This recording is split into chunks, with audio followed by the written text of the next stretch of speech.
বন্ধুরা, তো ফাইনালি বেরিয়ে পড়েছি যেখানে যাবো বলেছিলাম। তো ভালো লাগে ওই মন্দিরটাকে, তোমাদের কেমন লাগে অবশ্যই জানাবে কমেন্টে। আর মিষ্টিকে তো নিয়ে যাবো না বলেছি। হ্যালো বন্ধুরা, গুড মর্নিং। তোমরা সবাই কেমন আছো অবশ্যই জানাবে কমেন্টে। আর আমি তো ভালো আছি। আর তোমাদের সবাইকে রিন্টু রুমি ব্লগে আসার জন্য অসংখ্য অসংখ্য ধন্যবাদ। তো আজকের ব্লগটা এখান থেকে স্টার্ট করছি। আর কি বলো তো, সকাল থেকে আমাদের দেখো এদিকে বৃষ্টি হয়ে গেছে, এদিকে কীরকম বৃষ্টি হয়ে গেছে দেখেছো। তো তার জন্য তো সকাল থেকে ব্লগটা স্টার্ট করতে পারিনি, তো এখন স্টার্ট করলাম। আর এখন তো আমার স্নান করে খাওয়া দাওয়া কমপ্লিট করে রান্না করতে বসবো। তো আজকে একটা জায়গায় যাব, তো তাই আজকে তাড়াতাড়ি রান্না করছি। তো কোথায় যাব তোমাদের অবশ্যই দেখাবো, আর এই আমার ভিডিওর মাধ্যমে দেখতে পাবে কোথায় যাব, আমার কি রান্না আছে তোমাদের দেখাই। আর তাড়াতাড়ি রান্নাটা কমপ্লিট করে নিই। এখন প্রায় 9:30 বেজে গেছে। তো তাড়াতাড়ি রান্না কমপ্লিট করে আবার যাব, চলো। এই দেখো বন্ধুরা, আমি তো শাক আর আলু নিয়ে বসে পড়েছি। কী বলো তো, কালকে যে ভাই যে শাক নিয়ে এসেছিলো, তো কালকে রান্না করেছি আর 3 আটি ছিল, তো নষ্ট হয়ে যাচ্ছে, তাই আজকে রান্না করব। আর কি রান্না করি দেখি। আর এই দেখো বন্ধুরা, আমার তো রান্না টান্না কমপ্লিট হয়ে গেছে। আর যেখানে যাব বলেছিলাম তো বেরিয়ে পড়েছি, এবার যাব। আর কোথায় যাব তোমরা আমার এই ভিডিওর মাধ্যমে দেখতে পাবে। তো চলো তোমাদের দেখাবো, আর আমার এই পুরো ভিডিওটা দেখো, তাহলে বুঝতে পারবে। আর কি বলতো, আজকে সেরকম কোনো রান্না করিনি। ওই শাক ছিল, ওই শাককে ভাজা করেছি। আর কালকে মা যে মাছ পাঠিয়েছিল, ওই মাছ দিয়ে আলু দিয়ে ঝোল করেছি। চলো তোমাদের দেখাই আমার রান্না হয়ে গেছে তরকারিগুলো। এই দেখো বন্ধুরা, এটা হচ্ছে শাক ভাজা বলেছি তো তোমাদের। আর এখানে আছে ঝোল, মাছ দিয়ে কাল্লা আলু দিয়ে ঝোল করেছি। ওই সমরানু মাছ তো আর নোয়া মাছ, তার জন্য কাল্লা আলু দিয়ে মাছ দিয়ে ঝোল করেছি। আর এবার তো বেরিয়ে পড়বো, খাওয়া দাওয়া করবো না, এলে খাওয়া দাওয়া করবো। আর মিষ্টিকে তো নিয়ে যাব না, মিষ্টিও দিদুনের কাছে থাকবে। আর এই দেখো বন্ধুরা, তো ফাইনালি বেরিয়ে পড়েছি যেখানে যাব বলেছিলাম। তো কোথায় যাব জানো তো, আমি আমার একটা কাজে যাব। আর রাস্তায় যেতে একটা ভালো একটা সুন্দর একটা মন্দির পড়বে, তো তোমাদের অবশ্যই দেখাবো সে মন্দিরটা। আর দেখতে খুব সুন্দর, তো তোমরা দেখে বলবে কমেন্টে যে তোমাদেরও ভালো লাগে যদি, তো কমেন্টে অবশ্যই জানাবে।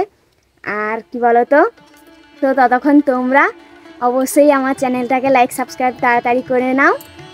আর আমরা যাচ্ছি, তোমাদের অবশ্যই দেখাবো। আর আমার তো ভালো লাগে ওই মন্দিরটাকে, তোমাদের কেমন লাগে অবশ্যই জানাবে কমেন্টে। আর মিষ্টিকে তো নিয়ে যাবো না বলেছি, ওকে তো মার কাছে রেখে দিয়ে যাব। তো চলো তোমাদের দেখাই। এই দেখো বন্ধুরা, তো আমরা তো যে কাজে এসেছিলাম তো সেই কাজ তো হয়নি, তো এখানে হবে না, অন্য জায়গায় যেতে হবে। আর কি বলো তো, আমরা তো এই যে রাস্তা, তো এটা হচ্ছে দীঘা নন্দকুমারের রোড। তো আমরা যাচ্ছি নন্দকুমারের দিকে, আর আমাদের পিছন দিক তো হচ্ছে দীঘার রোড। তো আমরা যাচ্ছি দীঘা নন্দকুমারের দিকে। তো এটা হচ্ছে শিলিবাড়ি, তো এটা হচ্ছে তো শিলিবাড়ি স্টেশন। আর এখানে কি বলো তো, সব লোকাল ট্রেনই দাঁড়ায়, এক্সপ্রেস ট্রেন দাঁড়ায় না। আর এর পরের স্টেশন হচ্ছে কাঁথি, তো কাঁথিতে তো সব ট্রেনই দাঁড়ায়। আর আমরা তো যাচ্ছি 100 বছর পুরাতন মন্দির নাচিন্দা মা নাচিন্দার মন্দির। তো আমরা দর্শন করব, তোমাদেরও দর্শন করাবো। আর এই রাস্তায় জানো তো যেতে যেতে আরও একটা মন্দির পড়বে, তো তোমাদের ওই মন্দিরটাও দেখাবো। আর ওই মন্দিরটা দেখলে তোমরাও বলবে যে খুব সুন্দর মন্দির। তো তোমাদের দেখাই, এখানে দেখো ওই মন্দিরটা, এখানে তো আছে শিব মন্দির আর মা শীতলা মায়ের মন্দির আছে। তো দেখো চারিদিকে সবুজ, আর মন্দিরটা পুরো মাঝিও আছে। তো ফাইনালি আর কিছুটা দূরে মা নাচিন্দা মায়ের মন্দির। তো আমরা টোটো থেকে নামিয়ে পড়ি, তোমাদের দেখাবো মা নাচিন্দা মায়ের মন্দির।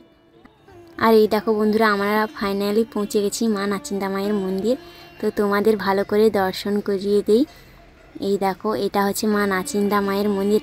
এই দেখো বন্ধুরা, তো পুজো চলছে। আর কি বলো তো, এখানে তো রোজ পুজো চলে, বিয়ে ঘর পুজো, গাড়ি পুজো, তো এখানে সবই হয়। আর এটা হচ্ছে মা রাধাকৃষ্ণ মায়ের মন্দির, তো তার পাশে আছে মা নাচিন্দা মায়ের মন্দির। আর এখানে তো বছরে একবার তো বড় পুজো হয়, আর অক্ষয় তৃতীয়ায় তো বড় পুজো হয়। আর কি বলো তো, এখানে তো 12 দিন মতন পুজোটা হয়। আর এখানে প্রচণ্ড ভিড় হয়, দূর দূরান্ত থেকে তো লোক আসে এই মায়ের দর্শন করতে। আর এটা দেখো, এটা হচ্ছে নাগচম্পা গাছ। তো এখানে তো যখন ফুলগুলো হয় তো খুব সুন্দর লাগে, আর ফুলগুলো তো পুরো সাপের মতন, আর পাতা দেখেছো পুরো সবুজ সবুজ হয়ে আছে। আর যখন ফুল হবে তো তখন তো পাতাগুলো থাকে না, আর এর ফলগুলো কত বড় বড় দেখেছো। আর এই গাছে কি তো অনেকেই আসে মানসিক করে।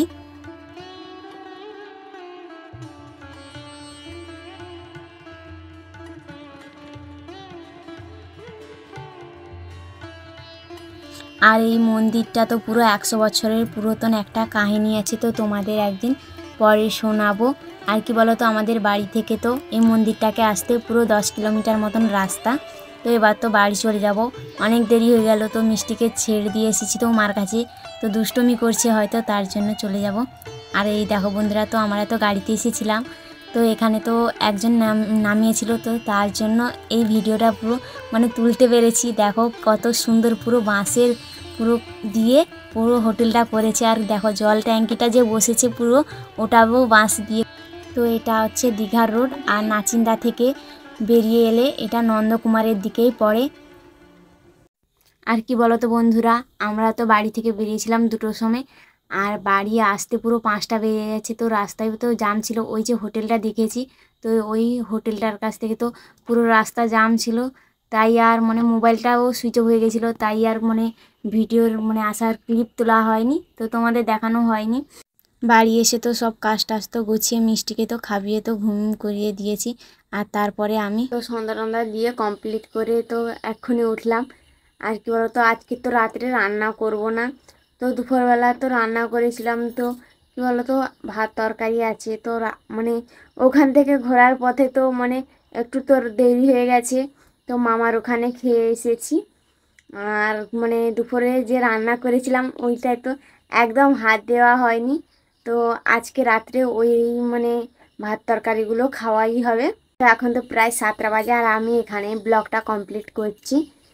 তো তোমরা ভালো থাকবে, সুস্থ থাকবে, আর আমার ভিডিওটা ভালো লাগলে অবশ্যই লাইক সাবস্ক্রাইব করে দেবে। আর আমাদের মন্দিরটা তোমাদের কেমন লেগেছে অবশ্যই কমেন্টে জানাবে। বাই বাই বন্ধুরা।